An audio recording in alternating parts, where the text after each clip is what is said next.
رئيس الوزراء ku-xigeenka dalka mudane Saalax Axmed Jaamac ayaa maanta xarig jaray xarunta dhexe ee hay'adda maareynta masiibooyinka Soomaaliyeed ee Sodma. Sanadkii hore bishii Agost ayay dowladda Soomaaliyeed dib u howlgelisay hay'adda maareynta masiibooyinka Soomaaliyeed si dalka looga badbaadiyo macaluul iyo abaar baahsan oo dalka markaa ka jirtay. Howlgelinta kadib guddoonka hay'adda Sodma mudane Maxamuud Macalin Cabdulle iyo guud ahaan howlwadanada kala duwan ayaa isku howlay ka hortagidda iyo yareynta khatarihii kala duwanaa ee dalka soo wajahay ee arrimaha macaluusha, abaaraha iyo fatahaadda. Xarig jarkan waxaa goobjoog ahaa guddoomiyaha hay'adda maareynta masiibooyinka qaranka Soomaaliyeed Sodma mudane Maxamuud Macalin Cabdulle, wasiirka gargaarka Koonfur Galbeed iyo wakiilo ka socday beesha caalamka. Ra'iisul Wasaare ku-xigeenka dalka oo ka hadlay munaasabadda xarig jarka xarunta dhexe ee Sodma ayaa bogaadiyey muddadii koobneed ee sanadkan howlaha baaxadda leh ee hay'addu qabatay, isagoo sidoo kale sheegay in weli ay sugayso hay'adda howl baaxad leh maadaama dalku uu ka socdo dagaalka wejiga labaad. run ahaantii anigoo ku hadlay afka ummadda Soomaaliyeed inaan idin mahad celiyo. saddexda habeennimaynu mararka qaar isku arkayna isbitaallada, labada habeennimaynu wadooyinka isku arkayna, iyo in dadkii danyarta ee daaradku ay barakiciyeen aynu gurmanayn oo cunto loo karinay xilliyada ma yara hawshaad qabataan. laakiin waxa la yiri faanoole fare kama qodna.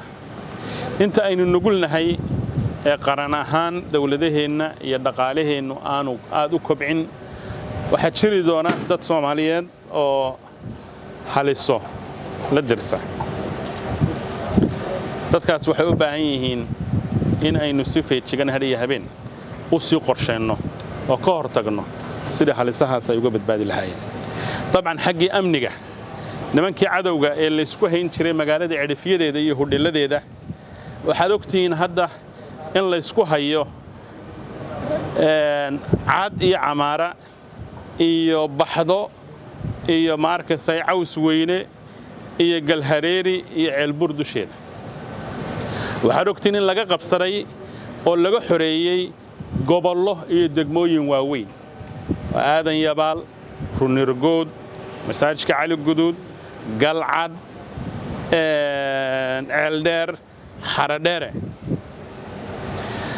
waxaad ogtihiin in madaxweynihii qaranka Soomaaliyeed uu in muddo ah ku sugan yahay magaalada Dhuusamareeb, halkaa oo guddoomiyuhuna uu ugu tegey oo lagu qabtay shirar ma uun aha odayaasha iyo lagu ururinayo bulshada ama ciidamada lagu howlgelinaye lagu qorsheynayo sidii gurmadna loogu fidin lahaa dadka mar hadduu dagaal dhaco. dabcan dee guurid iyo baa imanaysa qaxe.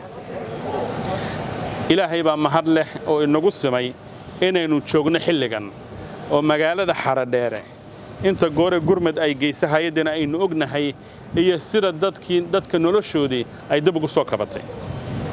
saas ayaynu ku rajo weynahay inta inaga dhimanna inaynu dib ugu soo hantino. Gudoomiye Maxamuud Macalin Cabdulle oo ka hadlay munaasabadda xarig jarka ayaa isagana sheegay marxaladihii kala duwanaa ay soo martay hay'adda Sodma muddadii sanadka ahayd ee ay jirtay, isagoo sheegay markii uu xilka la wareegay in hay'addu ay ku shaqaynaysay xarun kira ah, maantana ay Sodma degan tahay xarun dhexe iyadoo ay leedahay xarunta dhexe ee hay'adda maareynta masiibooyinka Sodma ku soo dhawaaw. mudane ra'iisul wasaare, waxaad soo aragtay oon ku soo tusan presentation lagu sameeyey iyo dabcan xaruntood meelaha kala duwan aad soo aragtay. xaruntan maanta aad xariga ka jirtay waa xarun runtii aan dhisnay halkii sano, maanta waxaa noo buuxsamayso 1 sano. 16 Agost 2022 ayaad na soo magacoodeen.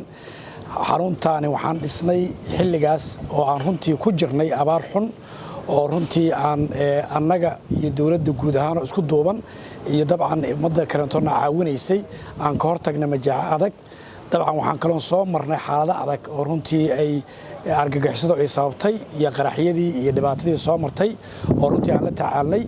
waxaa kaloo mudan ra'iisul wasaare hay'adda Sodma ay la tacaashay ay welina ku jirtaa stabilisationka iyo dib u xoreynta dalka ka socoto oo tuulo kasta iyo magaalo kasta degmo kasta iyo tuulo kasta oo dowladda Soomaaliya ay xoreysay hay'adda Sodma ama raashinkii ama ceelashii markaas ay argaxiso dhibaataysan ha noqdaan ama daawadii inta way daba taagneed iyadoo qaasatan kaashanaysa hay'adaha internationalka oo nala shaqeeyo baartanka ah mudane ra'iisul wasaare soo dhawow waxaan rabaa inaan runtii halkan kugu sheego UNDP ayaa guryahan aad u jeedo oo quruxda badan runtii noo dhistay oo runtii naga kaalmaysay dabcan haddaysan dadku aysan saldhig lahayn waxba ma qaban karaan Sodma halkii sano ay joogtay dabcan kuma soo koobi kara halkan laakiin wixii ay qaban karto waa qabatay xafladda xarig jarka oo si heer sare ah loo soo agaasimay ayaa waxaa ka soo qayb galay wasiirka gargaarka iyo arrimaha bini'aadanimada koonfur galbeed mudane cabdinaasir caruush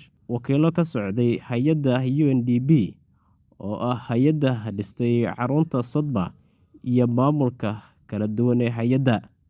Maxamed Wadheer Maxamed, 5 Somali TV, Muqdisho.